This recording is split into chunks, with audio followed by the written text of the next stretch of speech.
Hi, everybody. Today we are exploring the mystery of the spirit world and the profound ways our loved ones continue to communicate with us. My guest, Karen Docherty, is an evidential psychic medium who serves as a bridge between worlds, bringing through messages of healing, validation, deep reassurance, and that love truly never dies. Karen is an internationally respected psychic medium and spiritual teacher known for her very compassionate, evidential connection with the spirit world.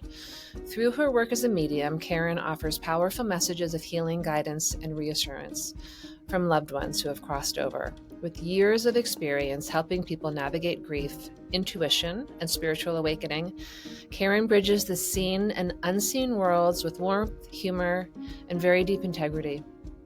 Karen is an internationally respected psychic medium and spiritual teacher, known for her compassionate, evidential connection to the spirit world. Through her work as a medium, Karen offers powerful messages of healing, guidance, and reassurance. I'm so excited to hear her story today and her journey of how she got involved in this very powerful work. Karen, welcome and thank you for being on here today. Thank you for inviting me on. Wonderful. So, Karen, I have looked into some of your work and where this started, but I would love if you don't mind sharing the origin story of how this all began for you, how you understood that the unseen world was real, and then how that moved you into this being your life work. Of course, whenever I'm asked that question, I have to go back in my mind and think, how did this start? Because really, when you are doing the work or when it's always felt quite natural to you, you do have to kind of remind yourself. So it's always nice to talk about it as well and kind of bring that story out so that other people that may be going through similar experience can maybe take from that too, and it may help someone that's listening.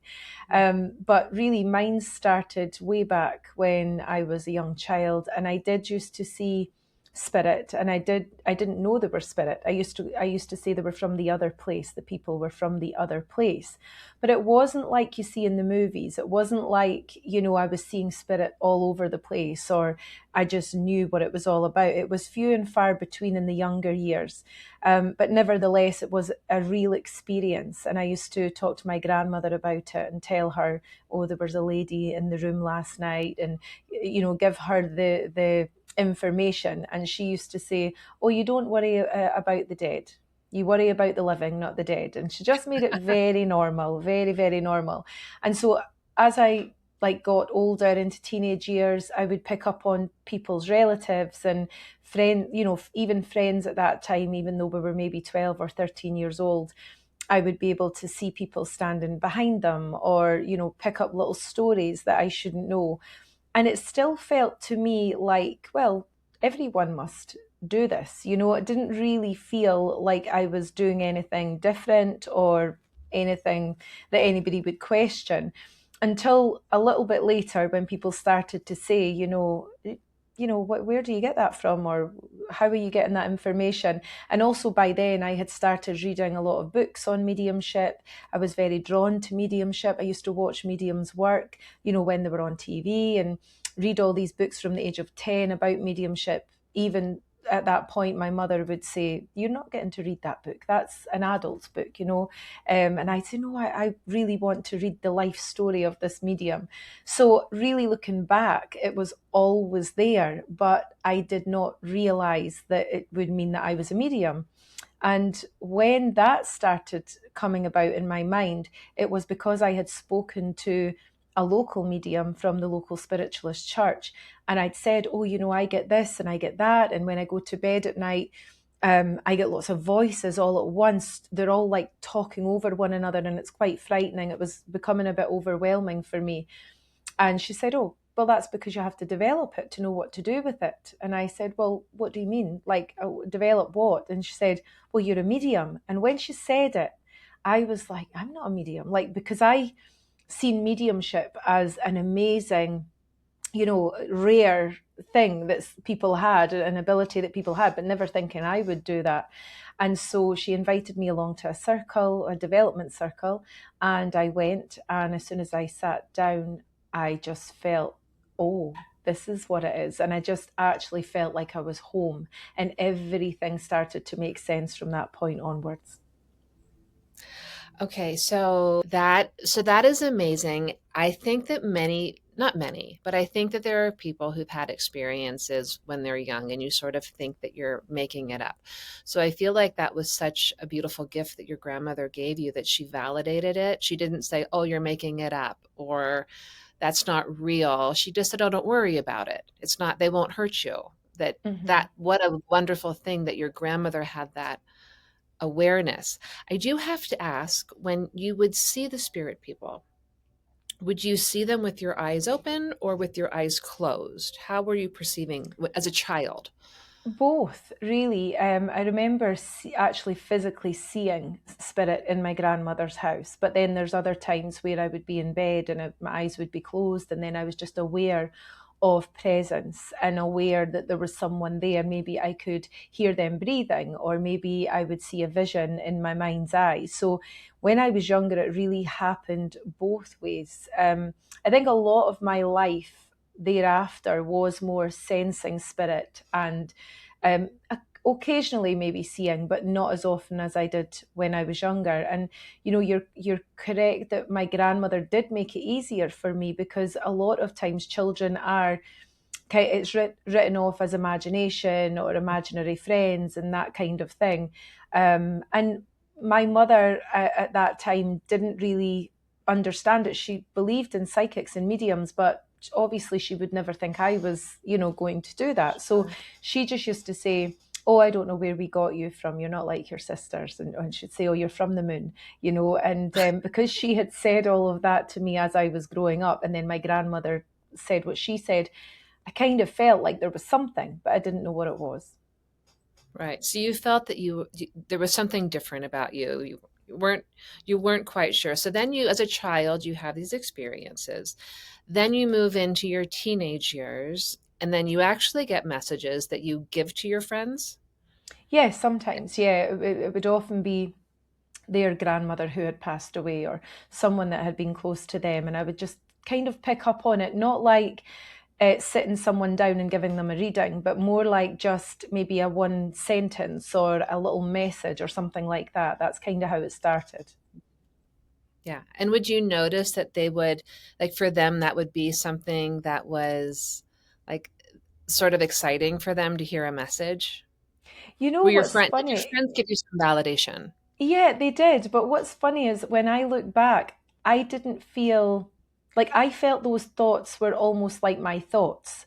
So I knew they weren't really, I knew they weren't coming from me, but I didn't really differentiate where they were coming from, if that makes sense, because it felt normal. So it's like asking someone who can sing, well, how do you sing? Well, they probably wouldn't be able to describe how they can do it. They can just do it, right? So that's what it felt like for me. So I didn't really see it as a massive deal, but I have spoken to people like only in the last few years that I was at school with, particularly one girl, and said to her, and I haven't seen her since school, and I said to her, "Do you think it's strange, what I do?"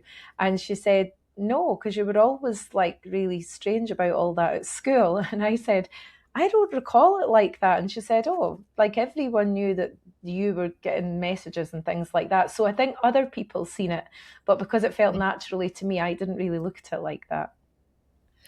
Right. So that makes sense. And maybe you just thought, oh, everyone does this. Everyone kind of has the same Yeah, perception and interpretation. It was yeah, I so did. natural, and you only have your own personal experience, but you sort of think, well, everyone must be able to do that also, because we're all kind of the same. Absolutely. Absolutely. I kind of thought it was something that I loved and something I was very passionate about, but I just thought, well, it's no different than someone being passionate about something that they love. I didn't really Mhm. see it as not a strange thing, but I didn't see it that, well, it's just the same. Everyone loves something. That's kind of how I felt about it at that time. Yeah. Oh, okay. I love that. And I think for people listening, I think that's something that can be important to understand, because we all only have our own experience of things. And if you don't have a belief structure that you're able to perceive information from anything other than your own mind, that everything is generated within your own mind, then you can dismiss a lot of information that, in fact, you may be getting. A lot of other people may be getting in. You were lucky to have a grandmother who sort of validated for you a little bit. I think you also, I do remember, I listened to a podcast. There were a couple interesting stories that you told. You went back to when you were 3 years old and you were on the bus. So it's you had, I think, a lot of just interesting things happen as a child also that weren't discounted. And I think that really helps to build that. Could you tell that story? Because that was kind of a lovely Yeah, story. that's actually one of my earliest memories. Like, I don't really recall a lot from when I was maybe under the age of 6 or 7. Like, if you asked me about school and things, I would be like, I don't really remember. But I remember significant things that happened with regards to the other world now that I know. So I remember being age 3 and I was on a bus with my mother and we were traveling to see, I think it was my grandfather at the time. And I remember my face being pressed up against the window, and this is the distinct part for me that stands out, because I remember that my nose was touching the glass. I remember my mouth basically was against the glass, and as we passed this cemetery, a graveyard, I remember seeing lots of people, and I said to my mum, "Who are all of those people walking about there?" And she looked and obviously seen nothing, and she said, "I don't know what you're talking about," like kind of shook her head as if I was just, I was a child. I was 3 years old. And I remember the thought that came back in my mind when my mum said, "I don't know what you're talking about." My thought was, I wonder if I'm buried in there. I wonder if that's where I'm buried. That was the exact thought, and I've never forgotten it to this day. I, I wonder what for a young child to even have the concept Mm-hmm. of burial, first of all. Mm-hmm. Have you gone back to that cemetery to see if you feel something there? I have gone back there, but I didn't really feel anything for me there. But I think really when I look back to that experience, I really think it was because I did have an understanding, even as young as that, of the other world. I think my understanding was always there, because even when I used to see people, I used to see like spirit people, I would say they're from the other place. Like, I always knew there was another place. And I remember another time, I think it was maybe 7 or 8 years old, and the teacher had asked us all to draw God. And so we were in the classroom, and I just drew a big outline, almost like a silhouette of not even male or female, just a silhouette, a head and shoulders, and lots of people inside that silhouette. And when she came over to me, she looked at the paper and she said, "What is that?" As if that, like, what are you trying to draw? And obviously my classmates had obviously all drawn what they felt looked like Jesus, or in their mind. And I said, well, that's God. We're all the same. We're all like part of one big God. We're all the same, and we're all connected, and we're all in there. And I remember she looked at me, she took the piece of paper, she folded it up and she put it away, as if I don't know what As if planet you had she done is something on. wrong. Yeah. And, I just Wow. at the time thought, yeah, we are. And I remember feeling that indignance inside at that age, feeling like, why can't she understand that that's where we're from? So I think because I had that kind of feel, that connection. And yes, I mean, over the years, you lose that as well, because as you're growing and developing and teenage years and all the rest of it, you're not always plugged into that. But I do feel I always had that, and that's what gave me those concepts as a young person. That drawing, what wisdom from a 7 or 8 year old to draw something that's so different than anyone else in the class. And by the way, I agree with you. I do think we're all part of this source. And so that's beautiful. It's a shame that your teacher folded it up. Yeah, I was just going to say, yeah, it's difficult as well, because obviously, you're part of a school and system, and they teach certain things in certain ways. And I wasn't brought up with any religion at all. And we said the Lord's Prayer, and we obviously learn about the Bible and Christianity. But apart from that, I wasn't brought up in a religious way. But I just could not understand why the teacher couldn't understand. And that, like you say, at the age of 7 or 8, when you look back, that is a lot. Oh, I think you should redraw that picture. Yeah, I remember it to this day. I still remember to this day how it looked. Oh, that's amazing for that age to do that. So, okay, now where you've in high school, you've given messages, you didn't realize you were doing anything extraordinary. Everyone else did, but you didn't realize that. Then you start having all of these voices in your head. So you get into bed at night and there's an overwhelming chorus of competing voices in your head. So you go to your local spiritualist church. So for those of are you in Scotland? I am, yes. Yes, yes. So they're very fortunate because there are a lot of spiritualist churches and mediumship is part of the religion. So it's easier, I think, in the UK to find support for this than it is in many other places in the world. So is it a spiritualist church that you sort of went to for help with these voices that you were hearing? Yeah, it was the medium from that ran that church, our local church, and I kind of became a bit friendly with her because I would attend the services and go and see what it was all about. And then when she suggested me sitting in a development circle, that was part of the church as well. And so I started to sit within that development group. And it wasn't long, like the teacher who took that group said at the beginning, they're very strict. You know, you've got to sit within this group for 3 years. Development takes a long time, and they're very strict in the UK. Well, they used to be, many moons ago now, where you just had to be patient and sit for your development, which I was more than willing to do. And after maybe 3 or 4 months, maybe 5 months, she said, I think you should just go and start working, meaning she'd go into the churches as a novice medium, go out and see what it's about, work with your ability. And I did. And from then on, it has just been like my full-time work ever since. And again, at that time, I didn't envisage that because for me, it was a massive responsibility to be a medium. You're dealing with people who are coming to you for help with grief or life situations, vulnerability. And really, at that moment in time, I remember saying to Spirit, if this is what this is, then I need to know I'm going to be able to do it properly. This is a massive thing for me because also I had watched mediums for a long time that I rated as excellent mediums. So I felt like I would have to measure up somehow. But of course, through development, you soon learn that mediumship is very unique to every person and you will work your own way regardless. And as long as you're doing it with integrity and for the highest of good, then it's fine. Yeah, I do think that's one thing that maybe people don't understand about mediumship is what a huge responsibility it is because when you're typically dealing with somebody or you're often dealing with someone who's in a lot of grief and so you have to be ever so careful with those fragile hearts. And so it's so important to work with mediums who are not only very well trained and very committed to their I would say an art, but also work from incredibly high integrity.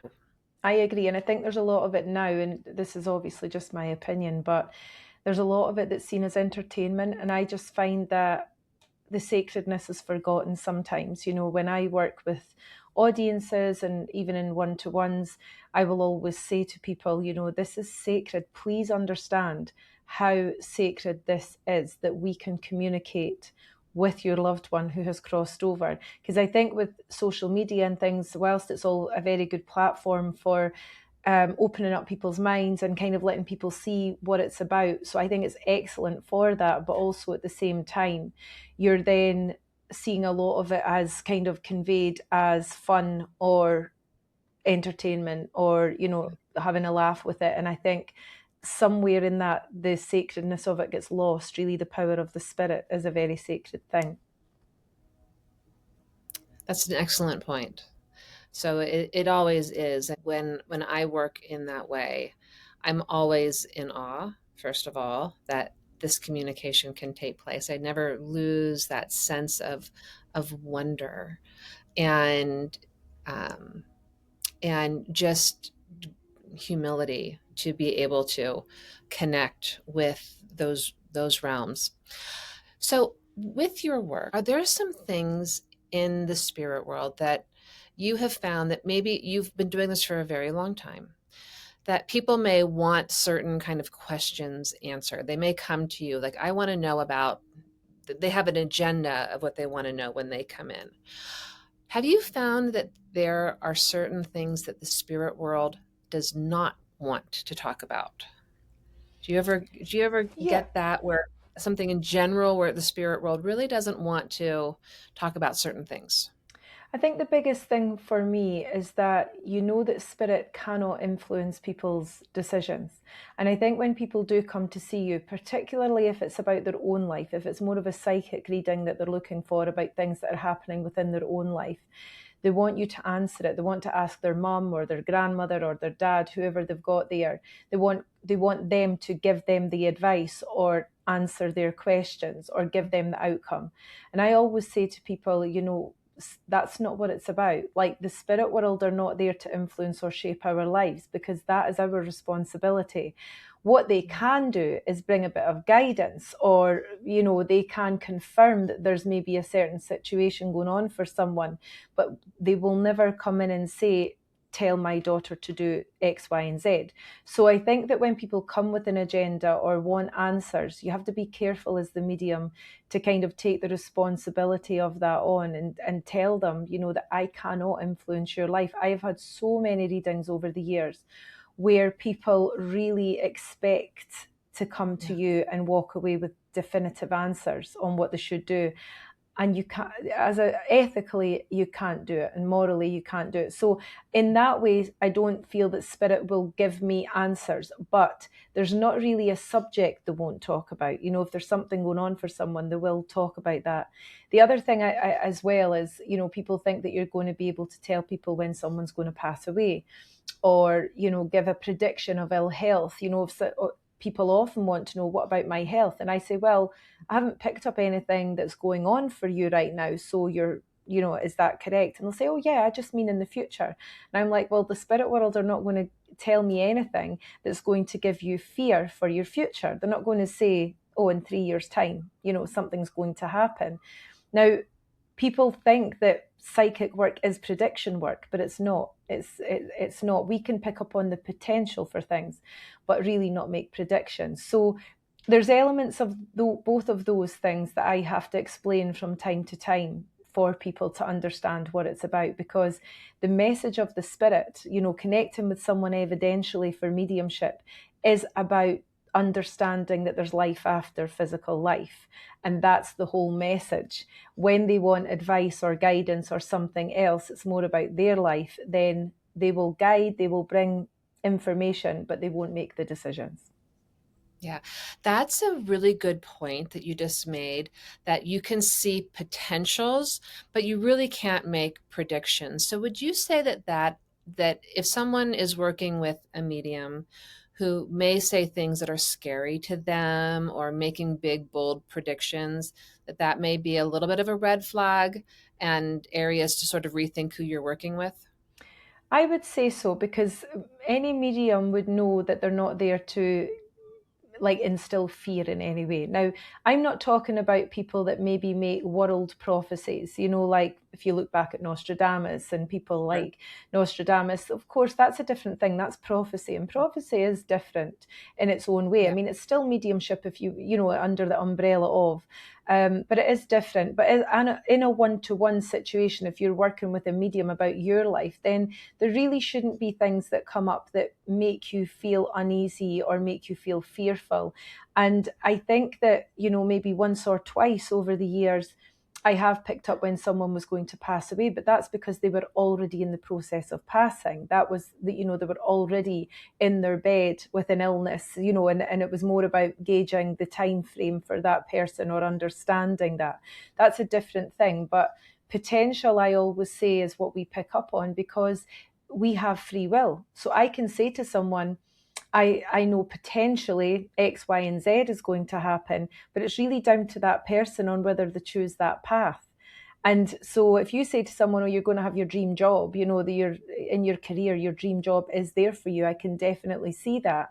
Well, they have to take the path to get there. You can't control that. So if they take a wrong turn and they don't get their dream job, then they would say, oh, that psychic was wrong because they said I would get that. But they have to understand their personal responsibility in it. Yeah. That's a good point. Can you, for people who are listening who don't fully understand the difference between psychic work and mediumship work, that's muddled for them, can you just explain how you see the difference of working with someone in those two different ways?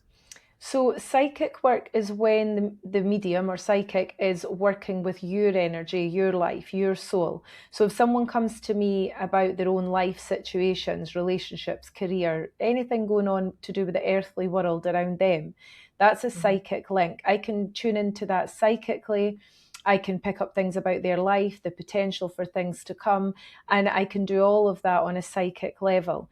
Mediumship is about connecting with those that have crossed over, and it's really meant to be evidential mediumship, which is bringing forward evidence of that person, and not just evidence that they were once here, evidence that they are still here. So if I'm bringing someone's mother through to them, I can say, oh, your mum was a school teacher and she was an amazing woman and she had 3 children. And I can give all these facts about her life.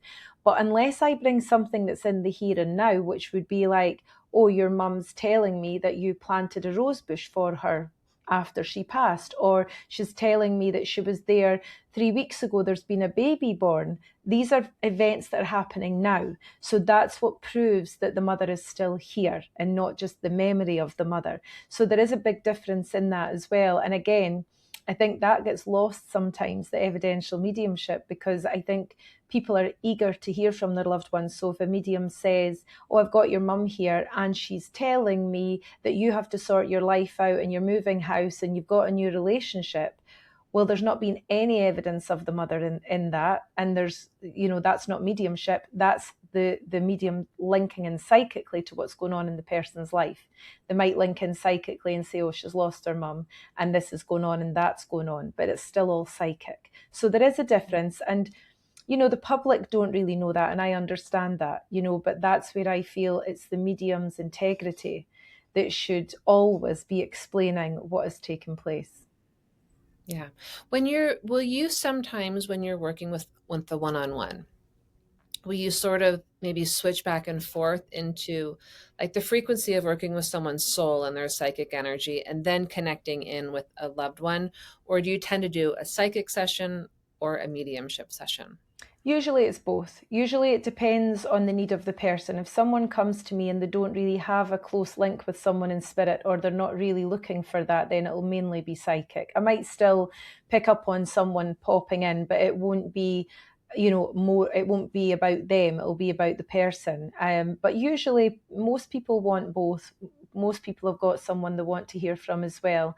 And in that, you know, not every psychic is a medium, but every medium is a psychic, because mediums have to be psychic too, because you have to understand how to connect with the soul, incarnate, which is here, and discarnate, which is there.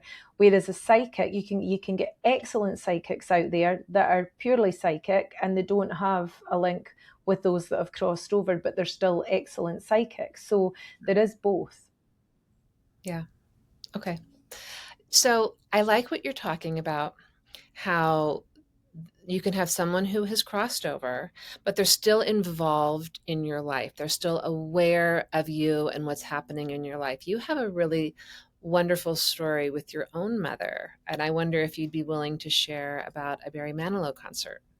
Yeah, of course. Again, you know, it's a story that I've told a few times now, because for me it was really extraordinary that it happened. And even as a medium, I get amazed by how the power of the spirit works. So my mum, before she passed away, we had bought her Barry Manilow tickets because she adored Barry Manilow, and that's what we were raised on. And she was ill, she had cancer, and we decided to buy her tickets, and we took her to the concert, and she absolutely loved it. So fast forward 2 years, and her cancer came back again, and Barry Manilow again 2 years later was coming to the UK. So we decided, let's buy mum some tickets and that'll maybe lift her spirits, it'll give her something to look forward to. So she got the tickets for Christmas, and then she passed away in the February, and the concert wasn't until the next June. So my sisters and I were like, should we go? Should we not? Will it be too hard? Because Barry Manilow, the songs are very, emotional, and we just didn't know whether we should. But anyway, me and my older sister decided we would go. My younger sister said, no, not for her. So on the morning of the concert, I jumped in the car, went to meet my sister at the train station. And as I got in the car, the radio came on. And the presenter on the radio had just said, after the next song plays, I've got a very excited lady on the phone. And that was all he said. The song came on, and I turned to my husband at the time and said, this is a message from my mum. And he just kind of said, well, okay, kind of thing. Anyway, the song played, the presenter came back on, and he said, who am I speaking to? And she said, Catherine, and that was my mum's name. And he said, and why are you so excited today? And she said, I'm going to see Barry Manilow with my 2 daughters. And it was, of course, a lady in Glasgow who was also going to the concert, and her name was Catherine. But the fact that my mum's name was Catherine, and we had, been worried about going, should we go, should we not? It was the most wonderful message. And it really did just make everything right that day. We knew she was there. And like I say, even as a medium, I rarely get messages from my own loved ones, and so to hear that was quite amazing. But again, just proves the power of the spirit. Oh, it's, those moments are just pure magic. And like, someone else could say, oh, that was a coincidence. That's Mm-hmm. fine. In your Mm-hmm. own heart that was her. Like, Absolutely. there's no question. And that she was with you. And this is one of the things that I think is so beautiful, is that our relationships with spirit continue through development work myself. I feel as if I have come into a greater understanding of my loved ones in spirit in ways that I didn't know them on the earth. So the relationships can continue to evolve in some ways. Have you found that as well, working in developing? Absolutely. And I think you just said it absolutely spot on there. It's about our development as well. So what happens with that is we keep developing. After that person's gone, we keep developing if we want to. And as we develop, it changes our understanding, and also they're developing on the other side, and it changes their understanding of things. So when you feel that connection, it can feel different, or it can feel just more developed than it ever was when the person was here. And that's the real beauty of it, because people do then realize that there is an ongoing connection. Bonds of love are never broken. They're always there. And even in situations where there's maybe not been a good relationship between 2 people, they will find that at some point there's maybe healing that has been taking place from the spirit side to them, and they're not even conscious of that. But when they then think of the person, maybe they're not as angry anymore, or maybe they don't feel the wound the way that they felt it. And that's because there has been healing taking place from the other side, from the other person. Yeah, that's a really excellent point. And I think also the importance of working with mediums who do have this very high integrity, because sometimes you're working with somebody who the relationship was difficult and there was a lot of pain within the relationship. So having the right medium who can work on behalf of spirit to deliver the messages that they need to help the person who's still living feel some healing or release of the message. Would you agree with that? Absolutely, yes. Because again, our loved ones that cross over, they then understand what their impact on that person was, or the situation, or whatever it might be. They want us to be able to go on and free ourselves of that, or heal wounds, so that we can go on and develop and look at life. And again, it is a very personal thing. It is where people want to change that, because I've had clients over the years where maybe I've brought someone's, let's say it's their father that they didn't have a good relationship with. I've had clients that have said, no, no, thank you. I don't want to speak to him.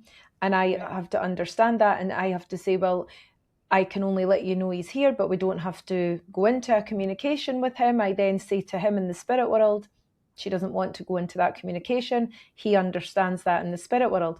But the purpose of that is that somewhere along the line that could open something to start the healing process. Other times I've had people come in from the spirit world and the person didn't get along with them, or they didn't have a good relationship, and they have welcomed that, and by the end of the session it's kind of moved something within them to understand that that person's sorry, or understand that there has been development there. So mediums need to work with integrity, and we need to understand also as the medium what the feeling is for the person. I will automatically know if that person wants that or not. I will automatically be able to feel whether it's okay to proceed with that. But all along, I will be transparent with it and say the person is here. Yeah. Do you feel like when you have that kind of situation where you have someone who in life, maybe they were abusive or just unkind, and they want to come forward and connect and maybe apologize, do you feel like that soul on the other side is still in a process of maybe healing, but also, I don't even know, I'm not quite sure what the right word is, but they are working towards developing their own soul in another way? Do you feel like Yes. they're doing that work on that side? Yeah, I think so. I think that when we go over to the other side, we do have to look at our lives. It's not maybe as in the way that we think. So people talk about, heaven and hell and this and that. The next thing, I don't feel it's like that. I feel it's a personal responsibility thing where we have to look at the impact we have made on other people, or impact that we have made on certain situations in our lifetime here. So if someone is coming forward then to say sorry or acknowledge, really what it usually means is they have then looked at that within themselves, and they're trying to heal those wounds and have development, but they're also coming back to try and help the person that's here left behind.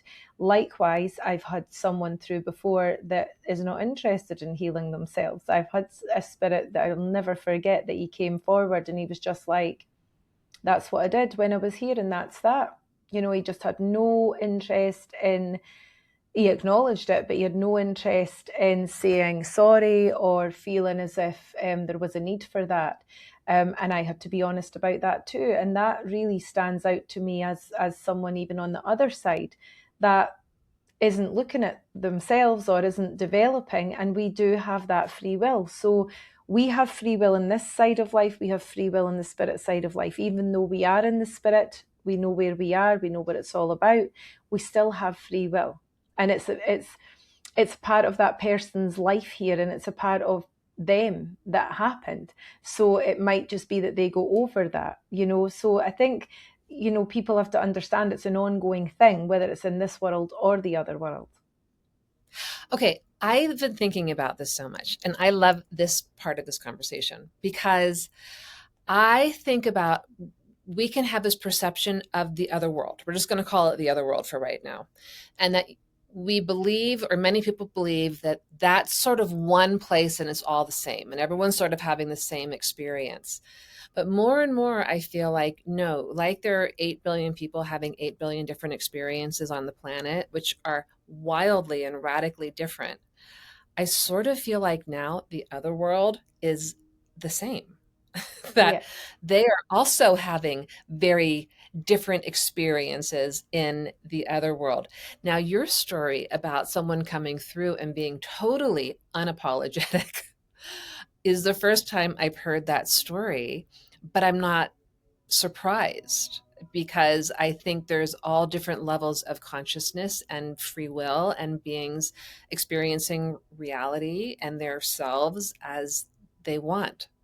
Yeah, and if they don't want to develop that and move, because there are different levels in the spirit world. So as you're developing, you're moving through those levels as such, and becoming more and more what you would say is, maybe nearer the highest realms. One of my teachers, Mavis Patilla, used to say, she used to talk about the different levels and all the rest of that. And she used to say, as we travel towards the higher levels, we lose more and more of the personality and the character, because we're moving more into the highest of realms. And that made sense to me. But if that makes sense to me, then it makes sense to me that man that told me that that's just how it was, he was quite happy where he was. He didn't really feel a need to move. And we all have our character. When we go over there, when I communicate with spirits, they come through in their own character. That doesn't change. So sometimes, if you've got this stubborn man who just thinks no, then that's where he's at. So it does prove that some people, when we go over, want to move through these levels, and some people are quite happy where they are. Yeah, and they're happy with the level that they're at. So there's Yeah. no like desire to, at that point in time, shift to another reality. Okay, so you are very lucky that you were able to study under Mavis Patilla. She's like, so for those of you who don't know, she's one of like the grand dames of mediumship. She's very well renowned medium. So Amazing, an amazing medium, and she is in the spirit world now, of course. But yeah, Mavis was just such an amazing speaker and teacher, and just her knowledge. Of course, Gordon Higginson, who maybe a lot of people won't know, Gordon Higginson was her teacher, and Gordon Higginson was the president of the Spiritualist National Union, the Arthur Findlay College. And that's who when I first started to develop, I don't know how I knew about Gordon, because he wasn't a famous medium. It was just within the movement that he was known. And I just absolutely loved Gordon Higginson's mediumship. It was So amazing. you also worked with Gordon No, Higginson? no, Oh no, my! I didn't. No, I didn't work with him. I loved him. I read his books. He had Oh, passed books. away. Okay. Yeah, he Yeah. passed Okay. away in 1992, and I wasn't involved then. But Okay. when I came into it, I absolutely loved him, and that's how I learned about Mavis. And that's also how I learned about Simon James, because Simon was also his student. Gordon was his teacher too. And that's why I gravitated towards those teachers. Paul Jacobs was too. So these are all teachers that have worked under Gordon Higginson at one time. And that, for me, is the highest level of everything. So yeah, Mavis was one of those. Yeah. She has an interesting story. Didn't she work in like a cotton gin, or she worked in something industrial that was very I know there was something in her story that she didn't feel like she was educated, and then she ends up being able to come up and have this incredible philosophy coming straight from spirit and be this amazing teacher, speaker, mentor without really a formal education, sort of having been a girl who worked in a factory. Am I right Exactly. with that? Yeah, that's right. And she didn't know she was a medium either. And she was actually very religious. And um, when she was ill, she became really unwell. And that's when she first saw spirit, and they spoke to her. And from then on, her mediumship just flourished. And you know as well as I do that she was world renowned with her mediumship and her philosophy. And you can still look that up. She's got lots on YouTube. And our partner Jean still shares all of her things. So it's quite an amazing medium to look up to. Yes. Well, you're very lucky to have had the best as a teacher. So thinking of that now, you also teach. Can we talk about you mentor and teach? How does this work? Do you hold classes?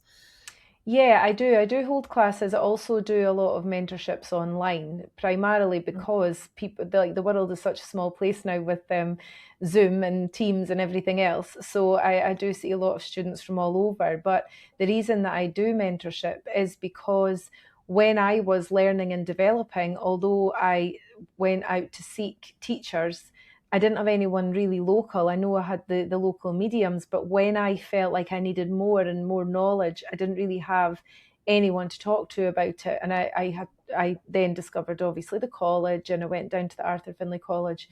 I won a scholarship there. There was a Gordon Higginson Memorial Scholarship. And I just applied for it thinking, well, why not? Because at that time I couldn't afford to travel to the college and study. I had small children by then. And I won the scholarship, and then got 3 years study out of that as well, with teachers that I chose. So I have been very blessed. I see that as I was supposed to do it, and Spirit made sure I would have a way to do it.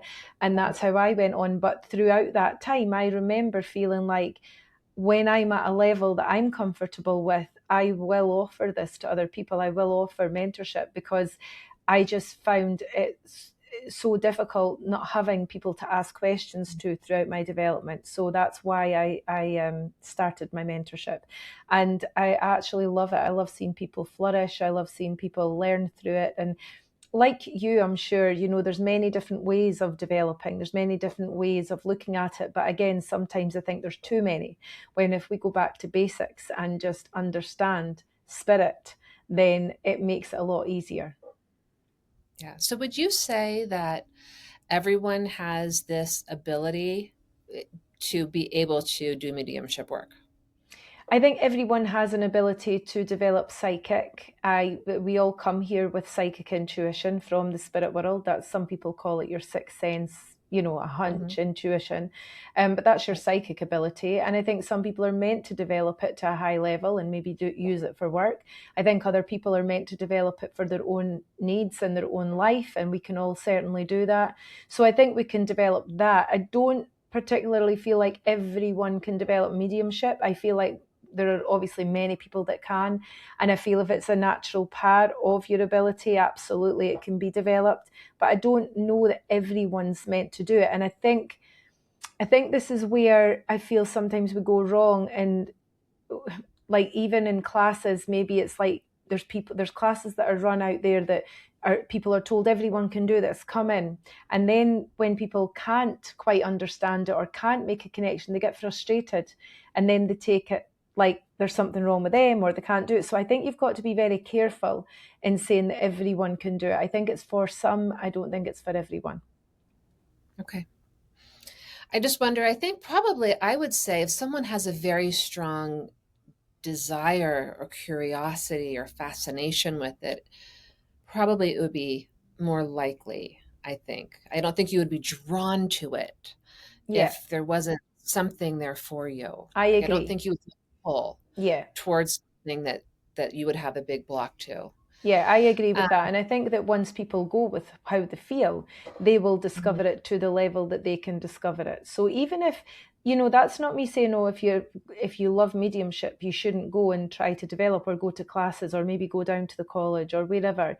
Because I think you're always going to be enriched. You're always going to be enriched by understanding the power of the spirit within, and that has to be where it starts. So I think it's a great thing for anyone to look at. Well, and like we said earlier on, that you're continuing to develop yourself. It's not, I do think this journey is not just about your developing in your abilities, but it's also just developing within yourself and understanding of who you are as a being.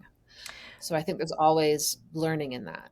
Yeah, and I think it's funny. I seen Simon James, the teacher that I talked about, had just put up a video today actually that I watched, and he was saying, that people have to understand that the development of your mediumship will only come alongside the development of you. It can't be separate. It has to be that you have to live your life, and I think this is when you come into mediumship, or when you think that you're going to develop mediumship. A lot of people get so excited by that they just want the mediumship, and I remember feeling like that feeling of connecting with the spirit world was truly amazing, that you just want to do it all the time. But you have to learn that you can't. We're human. We have to live this life. You have to stay present in this life. So it definitely has to be in tandem with your own development. And that means personal development, development of your own soul.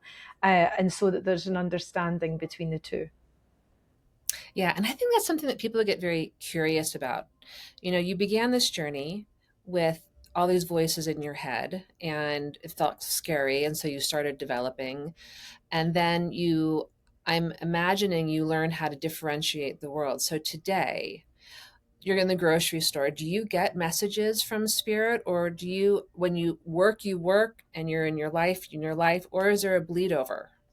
Sometimes there can be slightly, but normally no. If I'm in the grocery store and I'm looking for what I need, I'm not really tapped into spirit. But Mhm. sometimes, occasionally, if spirit are really strong and persistent, they will come in. And I remember being on a train going down to England to do some work.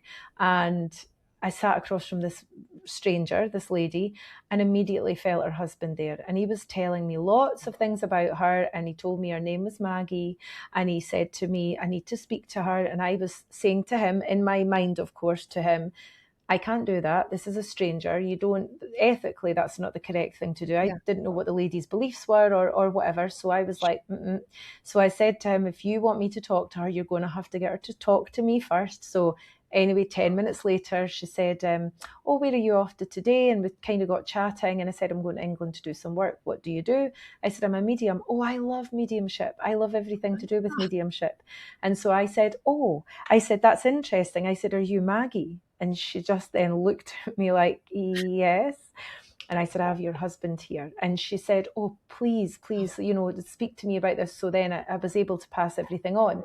And it turned out that he'd only passed 6 weeks before. And the urgency of what he needed to say was because she was going through a tough time closing the business and things. And that's why she had been in Scotland. So a lot of it came out within that kind of 15, 20-minute session. And in that instance, I was like, okay, so I wasn't supposed to be kind of working at that moment, but I will go with where spirit take me. But day to day in the shops and other places, then no, I'm not thinking about it. Right. Oh, I love that story. I love it. He probably had a very strong personality in life too. You find that sometimes they come through with some similar personality traits. So he probably was someone who would have just chatted you up already if when he was in life. And so Yeah, he made sure to take care of his beloved wife. yeah, I agree. Karen, this has been such a lovely conversation. Before we wrap up, I want to make sure, is there anything else that I have not asked you or brought up that you would like to share or talk about in this space? No, I think we've covered a lot, but I think the one thing that I would say to your listeners or viewers is, don't forget how powerful you are, because I think that Mm. there's this fascination with the other world and, communicating with our loved ones, which is amazing. But we all have to realize too that we are spirit in human form. And if you can realize really, truly how powerful you are within yourself, then it makes this life a little bit easier. This is the hard life. This is the hard part. This is the temporary part where we are thrown into chaos sometimes or given hurdles in life that we have to cope with, or going through grief of losing someone. It's the hardest thing to go through. But I think if you can tap into that inner self, that higher self, and understand that we are all going there, we are all going to the spirit world, and we will be over there with our loved ones. Sometimes it just gives us that extra strength to get through. So I always encourage people to tap into you first, be fascinated with the other world, but be fascinated with you, because your higher power is so misunderstood and the conscious mind can't even comprehend how powerful you are. So I would encourage people to do meditation, to tap into themselves, to find that center of them, because it really does open everything else up. And if there is someone listening that is developing mediumship or feels drawn to it, then learning about yourself first will always take you there. That's wonderful advice. And particularly at this point in time, there's a lot of chaos in the world at this moment. And it's frightening and chaotic at many times. So really coming into this personal center and feeling the strength and power within your own magnificent being. Thank you for that advice, Karen. I'm going to link your website and anything else you would like me to link here. So if you want to do mentorship with Karen or any of her classes, if you're in Scotland, I know you do public demonstrations, and you can find out all about working with Karen. Thank you. That would be lovely. Okay. And thank you for staying with us. If you could hit like, subscribe, give it a star, this sends us out to more people who can hopefully receive some healing and inspiration. I'll see you next time.